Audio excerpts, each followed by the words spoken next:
Petrol diesel की कीमत अपने रिकॉर्ड स्तर पर पहुंच गई है। सरकारी तेल कंपनियों ने बुधवार को पेट्रोल और डीजल की कीमत 35-35 पैसे की दर से बढ़ाने का ऐलान किया है।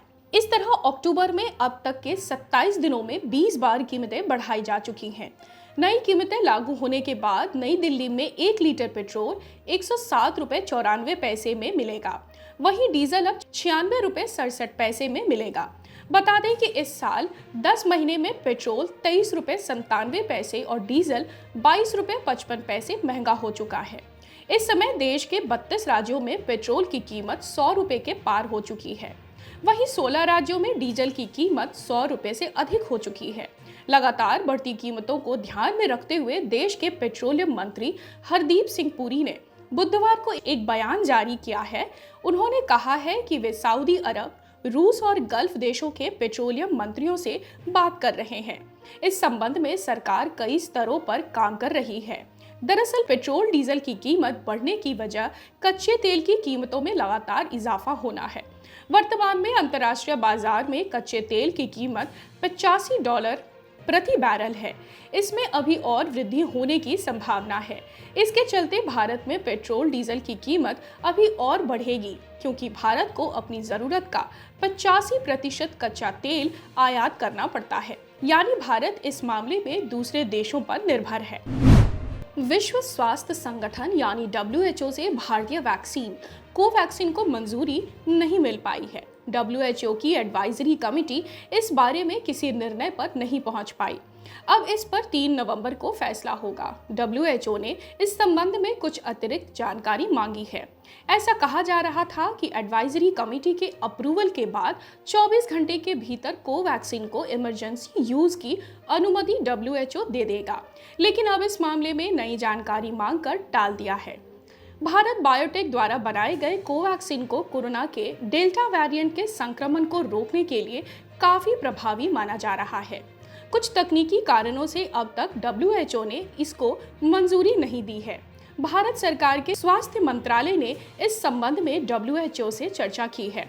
बता दें कि देश में अब तक 103 करोड़ से अधिक लोगों को टीका लगाया जा चुका है। इसमें बहुत बड़ा हिस्सा कोवैक्सीन का है।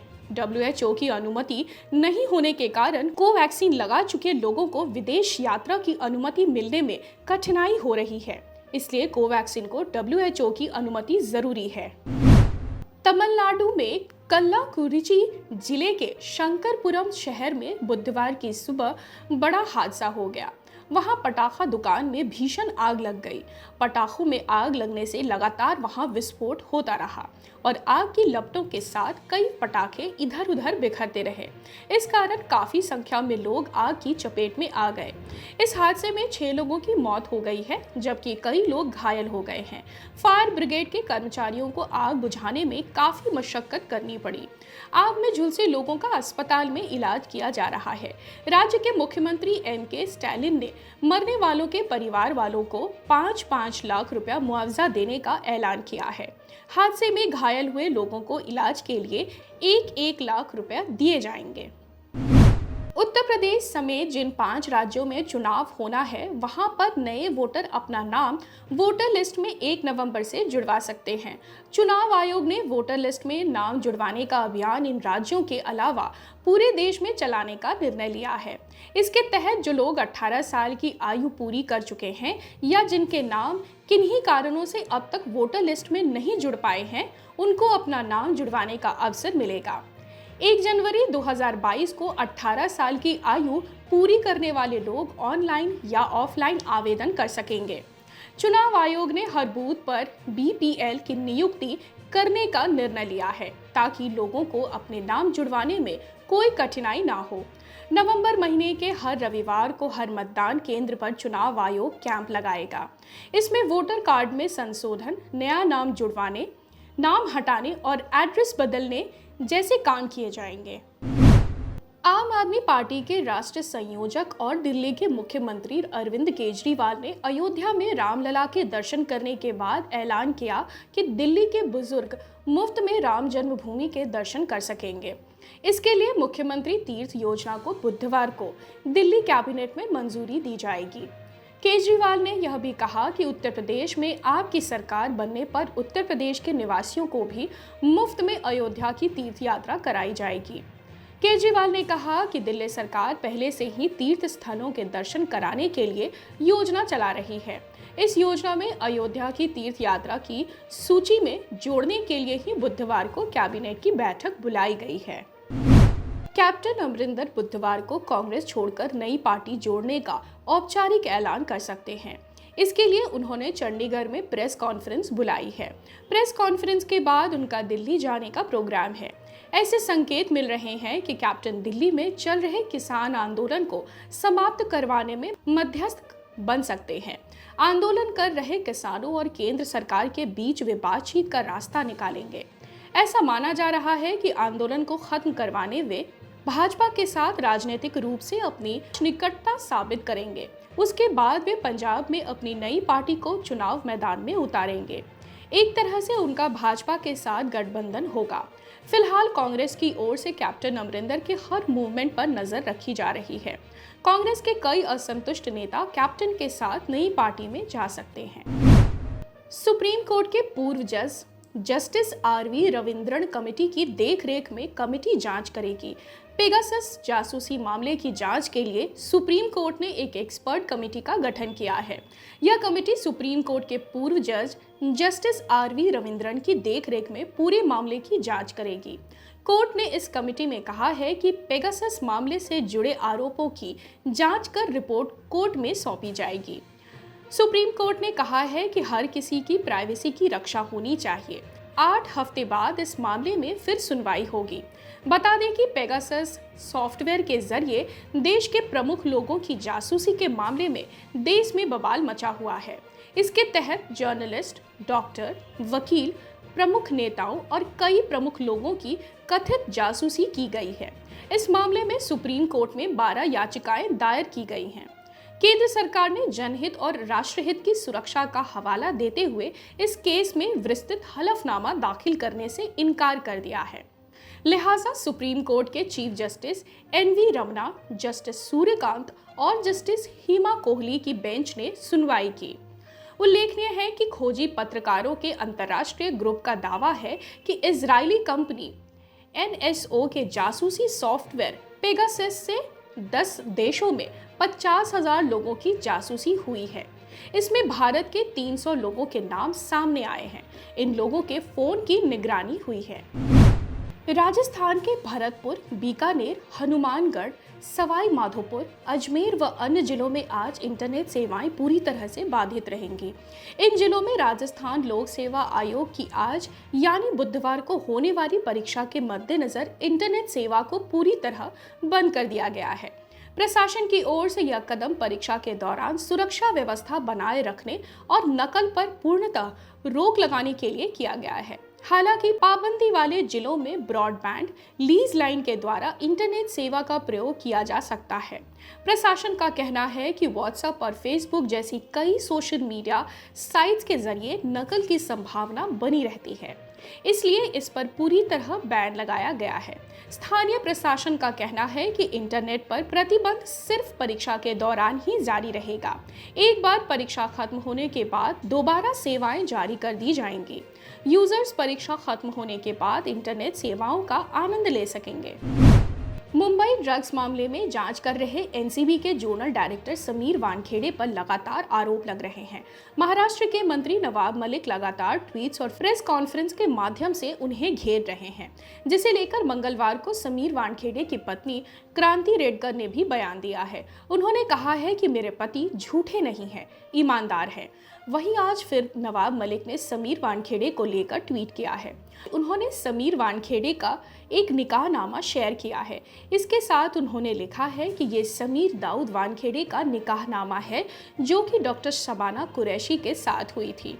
7 दिसंबर 2006 को समीर दाऊद वानखेड़े और शबाना कुरैशी के बीच लोखंडवाला कॉम्प्लेक्स अंधेरी वेस्ट मुंबई में निकाह हुआ था। मलिक ने कहा है कि सवाल तो यह है कि समीर वानखेड़े ने अनुसूचित जाति के फर्जी सर्टिफिकेट के जरिए नौकरी हासिल की और गरीब का हक मारा है।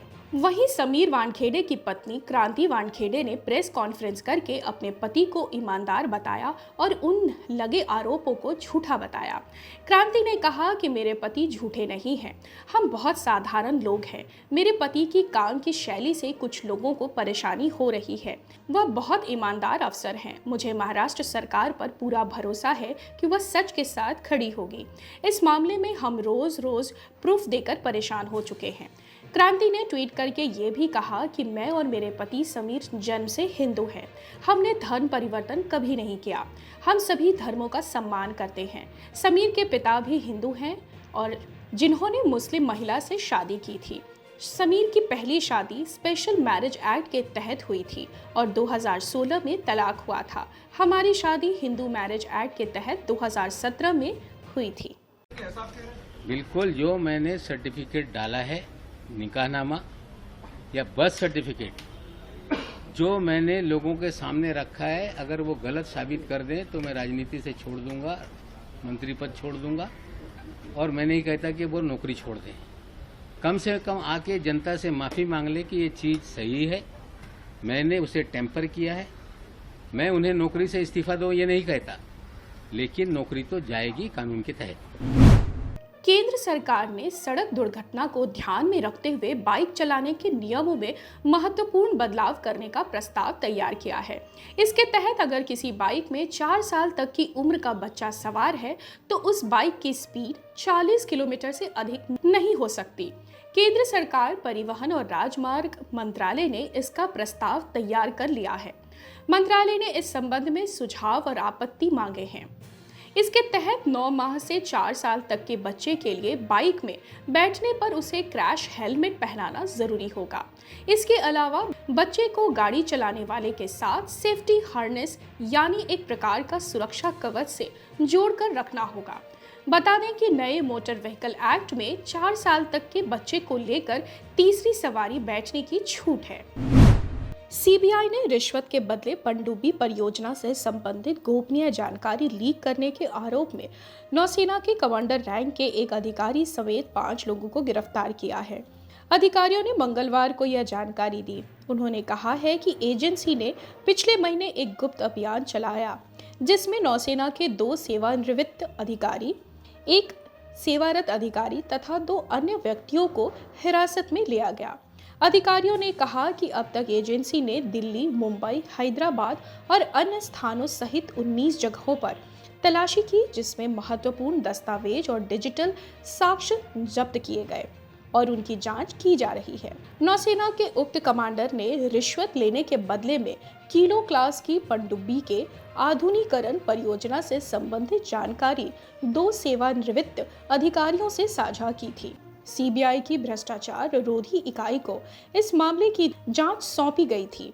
मामला सामने आने के बाद नेवी की ओर से बयान जारी कर कहा गया कि इस जांच में एजेंसी को भारतीय नौसेना की ओर से पूरा सहयोग मिलेगा। बता दें कि रिटायर्ड अफसरों के लिए kilo class submarine modernisation project से जुड़ी गुप्त जानकारी लीक करने का ये मामला पिछले महीने सामने आया था। भारतीय नौसेना के सीनियर अधिकारियों को इस बात की जानकारी मिली थी, जिसके बाद से सुरक्षा को ध्यान में रखते हुए भारत सरकार की ओर से इसमें हस्तक्षेप किया गया। सरकार ने नेवी के 5 बड़े अफसरों को इस मामले की जांच की जिम्मेदारी सौंपी। वाइस एडमिरल रैंक के अधिकारी की अगुवाई में इस मामले की जांच शुरू हो गई है। प्रधानमंत्री नरेंद्र मोदी का 5 नवंबर को केदारनाथ धाम का दौरा अनूठा और यादगार होने जा रहा है। इस दिन जब पीएम बाबा केदारनाथ की शरण में होंगे, ठीक उसी समय उत्तराखंड के सभी प्रमुख शिवालयों में भाजपा के वरिष्ठ नेता विशेष पूजा अर्चना करते दिखाई देंगे। एक ही दिन में एक ही समय पर केदार धाम से देश की 11 अन्य ज्योतिर्लिंग और उत्तराखंड के सभी शिव धामों को वर्चुअल जोड़ने की योजना है। प्रदेश संगठन इसकी तैयारी में जुट गया है। प्रधानमंत्री केदारनाथ के कपाट बंद होने से ठीक एक दिन पहले 5 नवंबर को उत्तराखंड आएंगे। उनका केदारनाथ का कार्यक्रम तय हो चुका है। सरकार के स्तर पर उनके केदारनाथ में स्वागत की तैयारियां तेजी से शुरू हो गई हैं। मुख्यमंत्री पुष्कर सिंह धामी वर्चुअल और दूरभाष के माध्यम से लगातार दिशा निर्देश दे रहे हैं। पुनर्निर्माण कार्यों से दिव्य और भव्य स्वरूप ले रही केदार नगरी में पीएम आदि गुरु शंकराचार्य की प्रतिमा का अनावरण करेंगे। करीब 400 करोड़ से तैयार पुनर्निर्माण कार्यों का भी लोकार्पण करेंगे। बता दें, पीएम नरेंद्र मोदी के केदार धाम आने पर सरकार के सभी मंत्री, पार्टी विधायक और पदाधिकारी बाबा के धाम नहीं पहुंचना होगा। जब पीएम मोदी केदारनाथ में बाबा के दर्शन कर रहे होंगे, ठीक उसी समय भाजपा के वरिष्ठ नेता अपने आसपास के शिवालयों में पूजा अर्चना करेंगे। केदारनाथ समेत देश की सभी दिशाओं में स्थापित 12 ज्योतिर्लिंगों को भी वर्चुअल कनेक्ट करने की तैयारी है। पीएम के दौरे के माध्यम से एक साथ सभी ज्योतिर्लिंगों को जोड़ने का प्रयास होगा।